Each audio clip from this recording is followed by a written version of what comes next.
अलख निरंजन, तू बाबा को देगा तो ऊपर वाला तुझे बहुत देगा। बच्चा तेरा कल्याण हो, इस साधु पर कुछ श्रद्धा तो कर। आपको पता है ये कौन है? असल में ये साधु बाबा है और ये रामधन अहीर के द्वार पर पधारे हैं।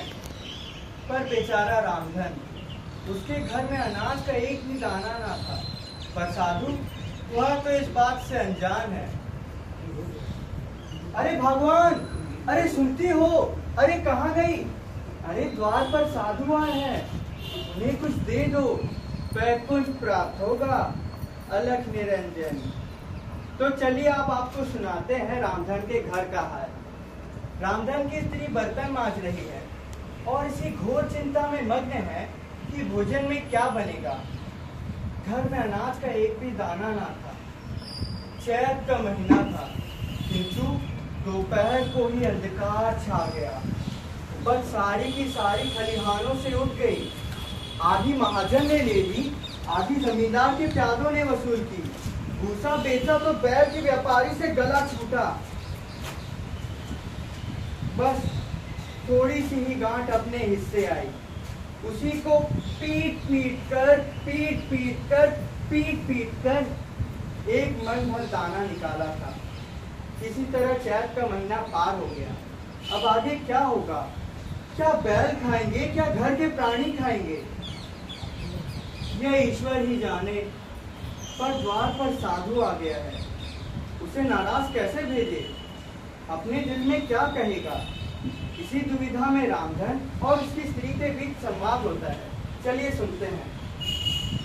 अरे कहाँ से दे दूं? घर में तो कुछ है ही नहीं।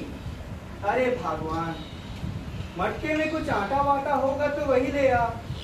अरे कल ही तो मटके झाड़ पोंछ कर चूल्हा जला था, अब क्या उसमें बरकत होगी? अरे भगवान, फिर मुझसे ना कहा जाएगा कि बाबा घर में कुछ नहीं है।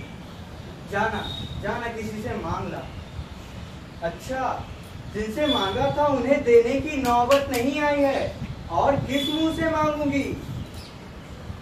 अरे भगवान, देवताओं के लिए जो अंगोवा रखा है ना, उसी में से थोड़ा सा दे आऊं। अच्छा, तो फिर देवताओं की पूजा कैसे होगी?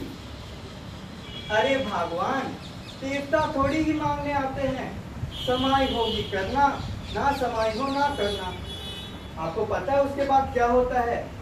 रामधन की स्त्री झुंझुना उठती है और एक छोटी सी हांडी उठा लाती है, जिसमें मुश्किल से 8 सेर आटा होगा, वो भी गेहूं का। आपको पता है वह गेहूं का आटा बड़े यत्न से देवताओं के लिए रखा हुआ था।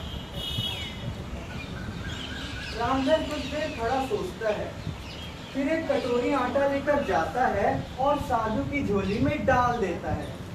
आपको पता है उसके बाद साधु ने क्या कहा?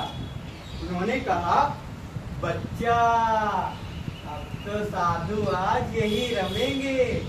कुछ थोड़ी सी दाल मिल जाए तो साधु का भोग लग जाए। संयोग से रामधन के घर में दाल थी।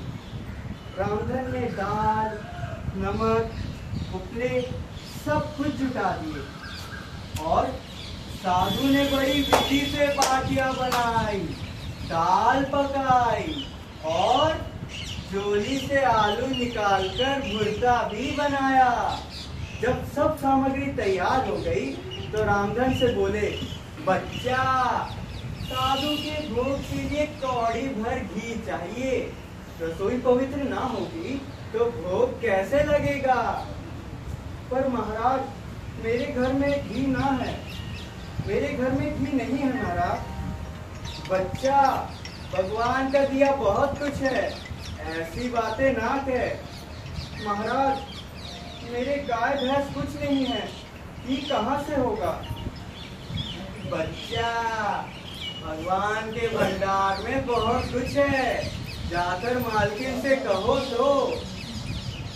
सुनते हो, घी मांगते हैं। मांगने को तो ठीक, पर घी बिना कौर नहीं रसता।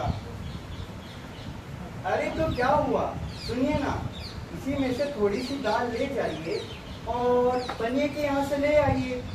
जब इतना कुछ किया ही है तो थोड़े से के लिए उन्हें नाराज क्यों करते हो? राम राम राम राम राम राम राम राम राम राम राम राम राम राम। घी आ गया। साधु जी ने ठाकुर जी की पिंडी निकाली, घंटी बजाई और भोग लगाने बैठी। खूब तनकर खाया, खूब तनकर खाया। फिर पेट पर हाथ फेरते हुए द्वार पर लेट गए। थाली, बटली और कलछुली रामधन घर में मांजने के लिए उठा ले गया। उस रात रामधन के घर चूल्हा नहीं जला, खाली दाल पकाकर ही पी ली। रामधन लेटा तो सोच रहा था, मुझसे तो यही अच्छे।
आज आओ बच्चे।